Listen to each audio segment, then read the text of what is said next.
The philosophy of a grieving soul, from descent to resurrection. A soul does not begin in sadness. It is born in light, woven from the quiet breath of eternity.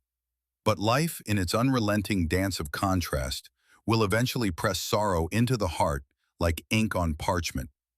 And when it does, the soul begins a journey inward. Sorrow is not simply an emotion, it is a sacred call to remember. The grieving soul is not weak, it is awake. Pain peels away the layers of distraction, noise, and performance. In its stillness, the soul no longer clings to roles or masks, it trembles in its own rawness. Grief exposes the soul to the questions it once silenced. Who am I without what I lost? What remains when everything is gone? This darkness is not punishment, but passage. It is the descent into the inner sanctum, the cave of becoming. The ancient mystics called it the dark night of the soul, not to signify hopelessness, but transformation. In that sacred darkness, seeds grow. In silence, the soul listens deeply, and in listening, it begins to hear the quiet voice of something eternal. You are more than this moment.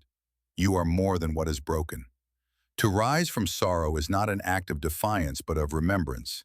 The soul remembers that it has fallen before and risen. It recalls that destruction is only one half of the cycle.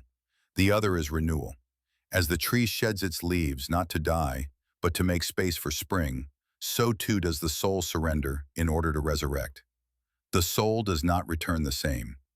It carries the sacred scars of grief, not as wounds, but as windows, portals through which light enters.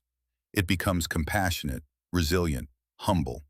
And where there once was only pain, there now grows wisdom, empathy, and strength. Thus the soul's sadness is never its end.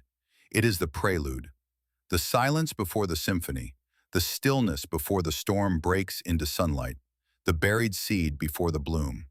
And when it rises, the soul is no longer afraid, because it has died and lived again. And in that rising, it becomes not just whole, but holy.